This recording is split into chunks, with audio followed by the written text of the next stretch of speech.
नमस्कार दोस्तों, आपका money mindset series video number 4 में स्वागत है। आज का हमारा टॉपिक है शादी पर, मैरिज पर कितने पैसे खर्च करने चाहिए। बहुत ही इंपॉर्टेंट टॉपिक है। शादियों का अभी सीज़न भी आने वाला है। एक बार डिस्कशन कर लेते हैं, क्योंकि कोई लिमिट नहीं है। कुछ तो कुछ टेम्पलेट हो। क्या कोई एक फिगर है कि कितने पैसे खर्च करने चाहिए? नहीं कम पैसे खर्च करने चाहिए तो कितने कम करने चाहिए? नहीं अधिक पैसे खर्च करने चाहिए तो कितने अधिक? दूसरों का खाकर आए हैं भाई। शादी क्या बार बार होती है? हमारे इस शादी से बहुत अरमान जुड़े हुए हैं। कितने अरमान जुड़े हुए हैं, एक बार डिस्कशन कर लेते हैं। बिकॉज़ ये टॉपिक आजकल की इकोनॉमिक एंड सोशल कंडीशन पर बहुत एप्लीकेबल है। बहुत इंपॉर्टेंट टॉपिक है, तो वीडियो को आप एंड तक ज़रूर देखें। कुछ लोग कहेंगे तो क्या कोर्ट मैरिज कर लें? कोर्ट मैरिज क्यों करो भाई? यदि आप कैपेबल हो, आपका सामर्थ्य है, आप सक्षम हो, तो आप अपनी शादी पूरे रीति रिवाज से करो। क्योंकि शास्त्रों के अनुसार मुख्य रूप से 16 संस्कार होते हैं एंड उनमें से 3 प्रमुख संस्कार होते हैं, जन्म का, विवाह का एंड मृत्यु का। इन तीनों संस्कारों में से एक संस्कार की बात करें तो विवाह का संस्कार सबसे इम्पोर्टेंट माना जाता है। इसलिए हमें शादी पूरे रीति रिवाज से करनी चाहिए यदि हम सक्षम हैं तो। बट कहीं भी हमारे शास्त्रों में ये नहीं लिखा हुआ है कि यदि आप रीति रिवाज पर अधिक पैसा खर्च करोगे तो वो पर्टिकुलर रीति रिवाज आपको अधिक फल प्राप्त करके देगा। तो एक बार हम इस टॉपिक पर डिस्कशन कर लेते हैं। बिल्कुल प्रैक्टिकल सजेशन पर बात करेंगे। कोई भी सुपरफिशियल ज्ञान की हम बात नहीं करेंगे। उन्हीं टॉपिक पर बात करेंगे जो हमारी लाइफ में एप्लीकेबल हो सकते हैं, जिन्हें हम इम्प्लीमेंटेशन कर सकते हैं। सबसे पहला हमारा पॉइंट आता है कि शादी का खर्चा किसे उठाना चाहिए। यदि आप बैक हिस्ट्री में जाकर देखोगे तो शादी का खर्चा, मैरिज का खर्चा हमेशा ही माता पिता को करना चाहिए। बिकॉज ये उनका धर्म है, कर्तव्य है, फर्ज है कि वो अपने बेटे या बेटी का विवाह पूरे रीति रिवाज से करें। यदि वो समर्थ नहीं है देन आप बच्चों की हेल्प ले सकते हो। अदरवाइज आपने खुद ही समय अपने बच्चों की शादी करना है। But generation by generation changes हो रहे हैं। आजकल खुद समय लड़की और लड़के अपनी शादी में अपना रुपया इन्वेस्ट करते हैं। यदि आप अपने माता पिता की हेल्प करना चाहते हो तो कुछ इस तरीके से हेल्प करो कि उन पैसों का यूज़ हो, न कि बर्बाद हो। अब ये नहीं होना चाहिए कि जो आप हेल्प कर रहे हो, मान लो आपके पेरेंट्स थे, उनका बजट था 10 लाख रुपए, आपने 5 लाख रुपए की उनकी हेल्प की। अब जहाँ स्टेज डेकोरेशन में गेंदे के फूल लगने थे वहाँ लिली के फूल लग गए। जहाँ स्टेज कुछ अलग तरीके से अरेंजमेंट हुआ था वो कुछ अलग तरीके से हो गया। यहाँ से एक हाइड्रोलिक लिफ्ट आ रही है, एक यहाँ से देन शू, आपके पैसे वो उसी तरीके से शू हो रहे हैं। तो आपने इस बात को ध्यान में रखना है। यदि आप उनकी हेल्प करना चाहते हो, मान लो आपकी बहन की शादी है, आप उसकी हेल्प करना चाहते हो, शादी में अपने रुपए डालना चाहते हो, तो कुछ इस प्रकार से डालो कि आपकी सिस्टर की लाइफ में वो पैसे यूज हो। जैसे मान लो वो स्टडी कर रही है तो उसकी स्टडी में आप हेल्प करो। मान लो आपने कोई गिफ्ट देना है, गोल्ड परचेज करके दो।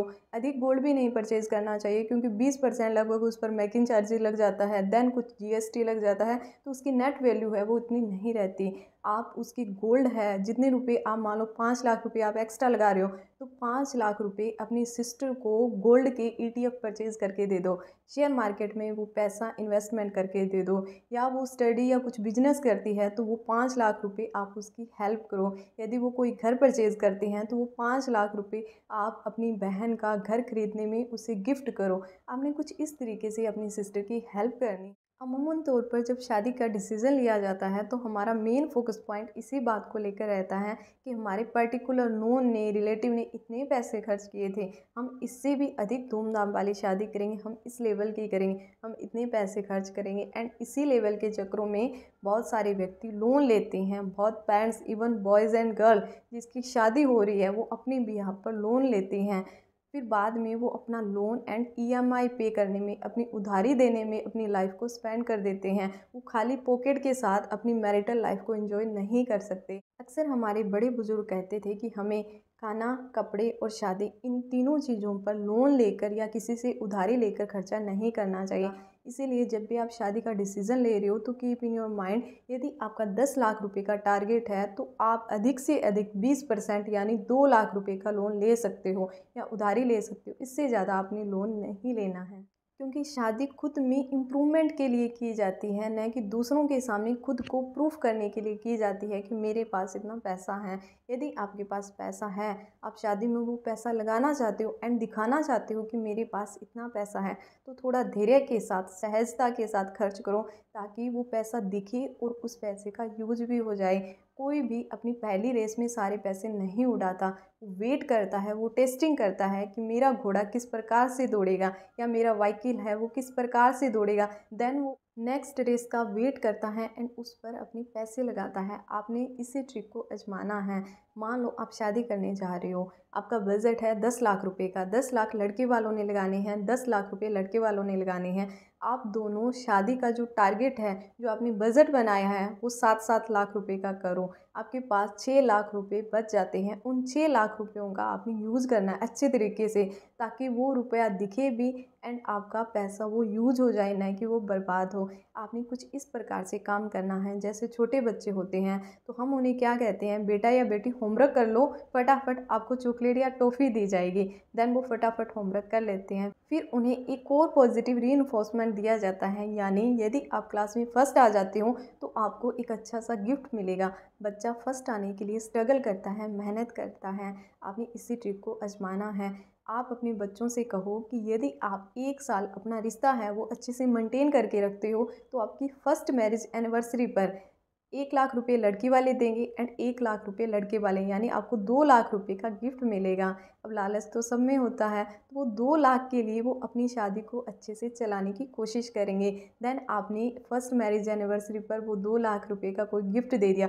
एंड जब भी आप गिफ्ट दे रहे हो कोई यूज़फुल आइटम देनी है जो बच्चों के भविष्य में वो यूज़ कर सकते हैं। फिर आपने एक और इंसेंटिव देना है। बच्चों से कहना है कि यदि आपका बेटा या बेटी होता है तो आपको फिर से 1-1 लाख रुपए का गिफ्ट मिलेगा।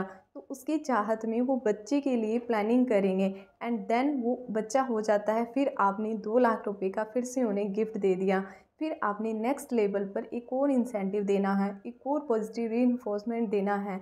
अब आप उन्हें कहो कि यदि आप अपने बलबूते पर एक अच्छा सा घर बना लेते हो तो हम 2-2 लाख रुपए यानी 4 लाख रुपए आपकी हेल्प करेंगे, आपको एक्स्ट्रा रिवार्ड देंगे, आपको एक्स्ट्रा गिफ्ट देंगे। इसी के चक्कर में आपका बेटा बहू या आपकी बेटी और दामाद है वो घर बनाने की कोशिश करेंगे। उनके माइंड में थॉट आएगा कि अभी तो ये हेल्प कर रहे हैं, बाद में करें या न करें, तो वो उस ट्रैक पर जाएंगे, वो घर परचेज़ करने की कोशिश करेंगे। तो ये छोटे छोटे रीइंफोर्समेंट होते हैं जो कि एक साइकोलॉजिकल वर्क करते हैं। बिकॉज जो हमारी ह्यूमन की साइकोलॉजी होती है तो उनमें पैसे का लालच है, नहीं होना चाहिए, बट एक माइंडसेट इसी प्रकार का बना हुआ है। तो आप अपने पैसे का अच्छे तरीके से यूज़ कर सकते हो, इस डायरेक्शन में आप यूज़ कर सकते हो। दूसरा, एक और तरीके से आप अपने बच्चों की हेल्प कर सकते हो एंड वो आपका पैसा है वो दिखेगा, शो ऑफ होगा। ये तरीका क्या है, मान लो 15 लाख रुपए लड़के वालों को लगाने हैं एंड 15 लाख रुपए लड़के वालों को लगाने हैं, तो आप अपना वो बजट है वो 10 लाख पर ले आओ। यानी 5 लाख रुपए लड़के वालों ने बचाए, 5 लाख रुपए लड़के वालों ने बचाए एंड आपका जो बहू है या दामाद है दोनों ही पैसे इनकम अर्न करते हैं, उनका परमानेंट सोर्स ऑफ इनकम है। यानी बेटा एंड बहू वो भी दोनों पैसे कमाते हैं या उनमें से एक भी कमाता है बट उनके पास परमानेंट सोर्स ऑफ इनकम है। या आपकी बेटी है, दामाद है, उनके पास, दोनों के पास एक परमानेंट सोर्स ऑफ इनकम है या दोनों के पास इंडिविजुअली है। तो आपने एक काम करना है, आपने वो 5-5 लाख रुपए बचाए हैं वो उन्हें एज ए गिफ्ट देना है, उन्हें इनकरेज करना है कि आप एक घर परचेज़ कर लो। घर परचेज़ नहीं कर सकते तो वो प्लॉट या फ्लैट परचेज़ कर सकते हैं। उन्हें बोलो कि उसकी जो डाउन पेमेंट आएगी वो हम पे कर देंगे एंड जो बाकी है वो लोन ले सकते हैं उसके बिहाफ पर, बिकॉज उनके पास परमानेंट सोर्स ऑफ इनकम है। तो वो उसकी ईएमआई पे करते रहेंगे, उनका एक अच्छा घर बन जाएगा एंड वो आपकी लाइफ टाइम रिस्पेक्ट करेंगे। बिकॉज पेरेंट्स क्या चाहते हैं, वो कहते हैं कि हमने तुम्हारी शादी में इतने पैसे खर्च किए, कितने भी आप पैसे खर्च करो वो पैसे नहीं दिखते, एक टाइम के बाद वो सब कुछ फिजूल हो जाता है। बट जो आपने मकान बना कर दिया है वो दिखेगा, वो फिजूल खर्ची नहीं है, वो पैसा आपका यूज हो जाएगा एंड सब कहेंगे कि वाओ, पेरेंट्स ने अपने बच्चों को एज ए गिफ्ट घर परचेज करके दिया है। वो पैसा आपका शो ऑफ भी हो जाएगा। एंड जो एक सोसाइटी का प्रेशर रहता है शादी को लेकर कि उन्होंने अपने बच्चों की शादी में पैसा खर्च नहीं किया, बट आप यहाँ पैसा खर्च भी कर रहे हो, दिख भी रहा है बट अलग डायमेंशन से, जिससे वो पैसा बर्बाद नहीं हो रहा, उसका यूज हो रहा है और आपको देखकर और अन्य व्यक्ति भी सीख ले सकते हैं, वो भी अपने बच्चों की शादी में ऐसा कुछ कर सकते हैं।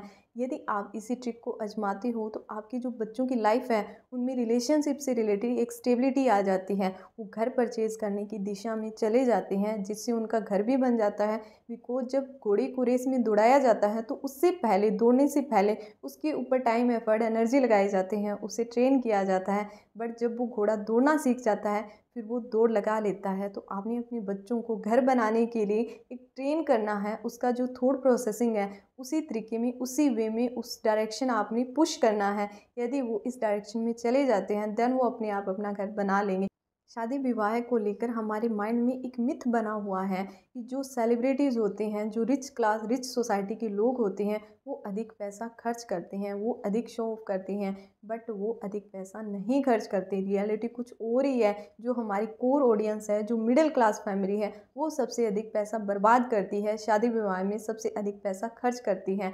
जैसे रिसेंट में अम्बानीज़ की यहाँ मैरिज हुई थी, प्री वेडिंग शूट हुए थे, मैरिज का बहुत अच्छे तरीके से फंक्शन को ऑर्गेनाइज़ किया गया, बट उन्होंने कितना पैसा खर्च किया। अपनी जो नेट वर्थ होती है, नेट वर्थ का कंसेप्ट है, आपको वीडियो नंबर 3 में मिल जाएगा, अच्छे से डिटेल में सिंपल शब्दों में एक्सप्लेन किया हुआ है। यदि आपको अपनी नेट वर्थ नहीं पता है तो आप उस फॉर्मूले से कैलकुलेट कर सकते हो। उन्होंने अपनी नेट वर्थ का सिर्फ आधा परसेंट यानी 1/2% उस शादी को ऑर्गेनाइज करने में इन्वेस्ट किया, खर्च किया। एंड उसी शादी से जो वीडियोस सारे सोशल प्लेटफॉर्म पर छाई थी उसी से भी उन्होंने कुछ इनकम अर्न की। बट हमारा core middle class family show off के चक्रों में अधिक पड़ जाता है। मान लो किसी की 1 करोड़ रुपए की नेट वर्थ है तो वो शादी में खर्चा करते हैं 20 से लेकर 25 लाख रुपए। कितना परसेंट हो गया? 20 से लेकर 25%। यानी कहाँ एक आधा परसेंट और कहाँ 20 से लेकर 25%। कौन अधिक पैसा खर्च कर रहा है? Please write in comment section. ये डार्क रियलिटी है जो हमें नहीं पता है। तो जब भी आप मैरिज करने जा रहे हो, स्पेशली हम बात करेंगे मिडिल क्लास की, जो रिच लोग हैं वो कितने भी पैसे लगा सकते हैं एंड जो पुअर हैं वो अपने लेवल की शादी करते हैं, बट जो मिडिल क्लास फैमिली है वो शो ऑफ के चक्करों में अधिक पैसा बर्बाद करती है। उन्हें अपनी नेट वर्थ का सिर्फ 10% अधिक से अधिक है, यानी यदि 1 करोड़ रुपए नेट वर्थ है तो आप 10 लाख रुपए लगाओ, बस इतना ही, इससे अधिक नहीं होना चाहिए। ये हाईएस्ट पॉइंट है, यानी आपकी जो नेट वर्थ है उसका ज़्यादा से ज़्यादा, अधिक से अधिक आप सिर्फ 10% पैसा लगा सकते हो। लहंगे एंड शेरवानी में लाखों रुपए खर्च किए जाते हैं, क्या ज़रूरत है? यदि आपने यूनिकनेस शो करनी है तो एक अच्छी सी बनारसी साड़ी परचेज करो। 10,000 से लेकर 20,000 के बीच में बहुत अच्छी बनारसी साड़ी आ जाती है, जिससे आपका कल्चर भी दिखेगा, यूनिकनेस भी आएगी एंड आपका पैसा वो यूज़ भी होगा, बिकॉज वो साड़ी आप कोई अनदर फंक्शन पर वियर कर सकते हो। बट वो लहंगा एंड शेरवानी ऐसी चीज़ें होती हैं, बहुत हैवी, भारी भरकम होती हैं, वो आपकी अलमीरा में बहुत अच्छे तरीके से तय फोल्ड होकर वहीं पड़ी रहती हैं, वो आपकी बाद में यूज़ नहीं होती। इसीलिए आप कुछ ऐसा लो कि जिससे आपका पैसा भी कम खर्च हो एंड वो आपका यूज़ में भी आए।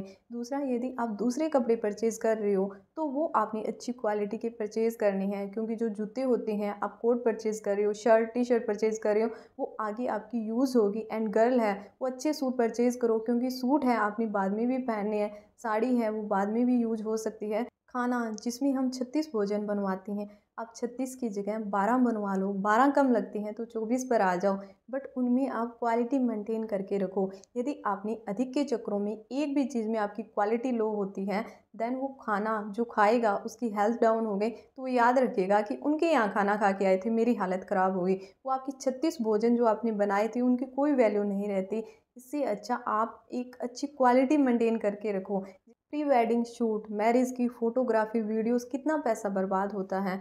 आप एक अच्छा क्वालिटी वाला सिस्टम ऑर्गेनाइज करो, बट उनमें एक लिमिटेशन होनी चाहिए, बस इतना ही। क्वालिटी अच्छी बट इतना ही, उससे अधिक आप मत जाओ। जैसे हाइड्रोलिक लिफ्ट वाला वो आया हुआ है, एक यहाँ से आती है, एक यहाँ से आती है, देन वो होता है शू, देन पटाखे वगैरह बहुत फोड़े जाते हैं, स्टेज डेकोरेशन इतना अच्छे तरीके से ऑर्गेनाइजेशन किया जाता है, बट वो तभी दिखता है जब आपसे ऊपर किसी ने कर दिया, वो आपका सारा पैसा है वो बर्बाद हो गया। तो जब भी आप शादी करने जा रहे हो तो अपने दिमाग को पूरा रिलैक्स होकर एक फिगर, एक टेम्पलेट बनाओ एंड कुछ इस तरीके से बनाओ कि आपका पैसा है, चाहे वो आपका है, आपके माता पिता का है, वो पैसा यूज हो। बिकॉज शादी खुद में इम्प्रूवमेंट के लिए करते हो, न कि दुनिया के सामने प्रूफ करने के लिए कि मेरा पैसा इतना है एंड मैं इस लेवल पर हूँ, मैंने इतनी धूमधाम से शादी की है। आप अच्छे से रीति रिवाज के साथ शादी करो एंड अपनी लाइफ को एंजॉय करो, is the message of this video. यदि आपको वीडियो पसंद आती है तो वीडियो को लाइक करें, शेयर करें एंड चैनल को सब्सक्राइब करें। धन्यवाद।